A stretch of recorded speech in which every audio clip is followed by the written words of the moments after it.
Friends, मैं हूं मारिया ख़ान। आज एक न्यू वीडियो के साथ आपके सामने हाजिर हुई हूँ।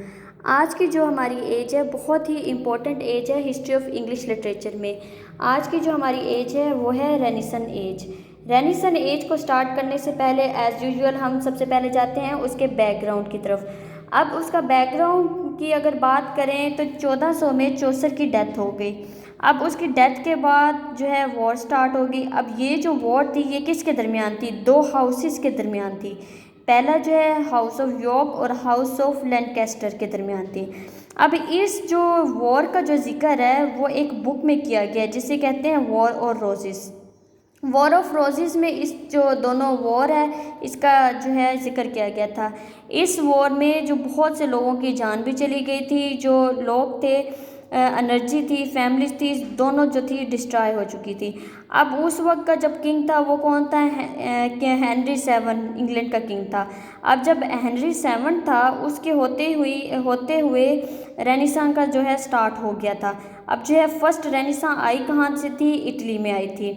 अब जो इटली में था, इटली में आई थी और इटली में रेनेसां के आने के बाद जो है इंग्लैंड में भी हालत जो है वो बेहतर हो रही थी। अब जो है रेनेसां का मतलब क्या है? रेनेसां को कहते किसे हैं?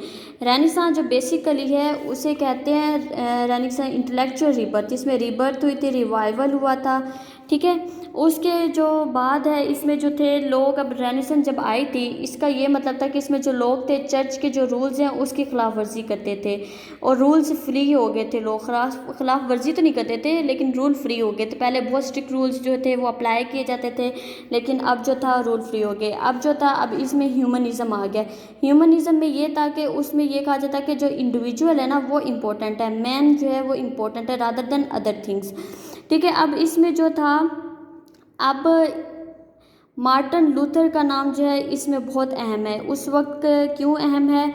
इसलिए क्योंकि ये जो पहला बंदा था इसने जो है जो चर्च का नाम है वेंटरबर्ग चर्च, इस पे एक उसकी गेट पे ना एक कॉपी चिपका दी थी जो कि पोप की जो पावर पे अटैक करने के लिए, मतलब कि इसमें इंडिविजुअल को अहमियत देने के लिए और चर्च के जो स्ट्रिक्ट रूल थे उससे फ्री होने के लिए, ठीक है। अब जब रेनेसां आई थी तब उसकी निशानी क्या थी कि जो विलियम कैक्सटन था उसने प्रिंटिंग प्रेस जो थी इंग्लैंड में जो थी डिस्कवर कर दी।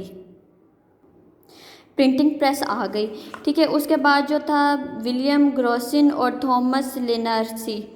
अब ये जो था ये इटालियन जो थे, ये दो थे स्कॉलर थे, ये इंग्लैंड से इटली के। इटली में वहाँ पे जाके इन्होंने काफ़ी स्टडी की। स्टडी करने के बाद फिर ये वापस आए। इन्होंने आके मतलब रेनेसां को साथ ही लेके आए थे। रेनेसां को यह सिटीज चीज़ दी, मीन्स कि उनकी जो मेंटेलिटी थी लोगों की उसको चेंज करना इन्होंने स्टार्ट कर दिया था। अब जो था, जो बेसिकली जो ग्रीक था ना वो ग्रीक स्टडी का जो हब माना जाता था पहले इटली को, लेकिन जब इन दोनों के आने के बाद इन्होंने लोगों को, स्कॉलर्स थे दोनों, इन्होंने लोगों की सोच को चेंज करना शुरू किया। तो फिर क्या हो गया, ऑक्सफोर्ड जो थे उसमें भी मुख्तलिफ स्कॉलर्स आने लगे, उन्होंने स्टडी किया और अब जो था ऑक्सफोर्ड और जो हमारी जो इंग्लैंड था वो हब बन गया था ग्रीक स्टडी का। अब एक स्कॉलर है, ठीक है, ये वाला जो स्कॉलर है फर्स्ट, अब ये जो है ये इंग्लैंड में आया स्टडी करने के लिए, ठीक है, ग्रीक स्टडी करने के लिए। उसके साथ ये जो दो हैं जॉन कोलेट्स और थॉमस मोर, इन तीनों ने मिलके जो है अर्ली रेनेसां को डेवलप किया। वो कैसे किया? इसने जो था पब्लिक स्कूल्स को डेवलप किया। थॉमस मोर ने अपनी बुक यूटोपिया को लिखा। इसने जो था, ये जो स्कॉलर था, इसने जो है चर्च पे वर्क किया। अपने वर्क में ये बात लिखी कि जो प्रीस्ट है उनको कैसा होना चाहिए, मतलब इसने रिलीजियस और चर्च से मुतलिक जो भी इंफॉर्मेशन है इसने उसे लिखा। अब उस वक्त तक हेनरी 8 आ गया था। हेनरी 8 के बाद फिर जो है क्वीन एलिज़ाबेथ आ गई 1558 में। अब जो क्वीन एलिज़ाबेथ थी ये तकरीबन 18 ईयर की थी जब इसने अपना जो तख्त है उसे संभाला। अब इसका एक ट्विटर था, मतलब ये गाइडलाइन लेती थी रोजर एक्सम से, ठीक है। अब ये जो था ये जो था इंग्लिश को सपोर्ट करता था। अब एलिज़ाबेथ ने भी, इसने बहुत सी रिफॉर्मेशन जो है वो इस एज में लेके आई, बहुत सी चीज़ों को रिफॉर्म किया। अब ये जो था इसके बाद जो थे थॉमस वॉट और अर्ल ऑफ सुराई आ गए। अब इन दोनों ने जो मिल के जो है इटालियन की जो कॉपी किया इटालियन पैट्रियार्क को, और सर्स और अर्ल ऑफ सुराई ने जो है इसने फर्स्ट टाइम जो है इंग्लिश में ब्लैंक वर्स को यूज़ किया। हालांकि ब्लैंक वर्स जो है इससे पहले भी इटालियन ने डिस्कवर कर ली थी, लेकिन इंग्लिश राइटिंग में इसने सबसे पहले यूज़ किया। उसके बाद जो है ये तो है थोड़ा सा उसका पूरी एज का रेनेसां एज का बैकग्राउंड। अब हम चलते हैं इसके रेनेसां की तरफ कि रेनेसां, जैसा कि मैंने आपको रेनेसां का मैंने बता दिया था इसका मतलब क्या था। ये रेनेसां मीन थी इंटेलेक्चुअल रीबर्थ, ठीक है।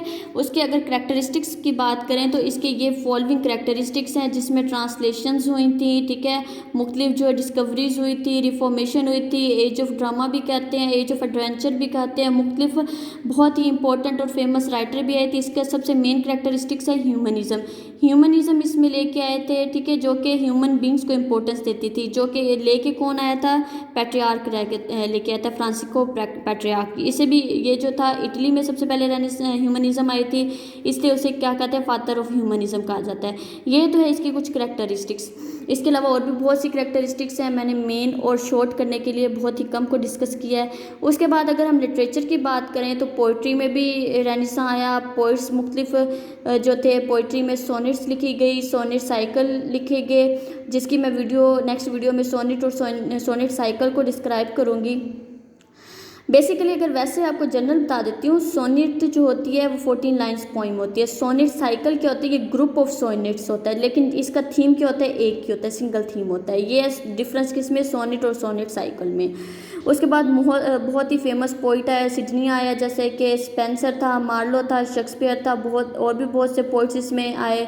उसके बाद जो था इन्होंने प्रोज में भी काम किया।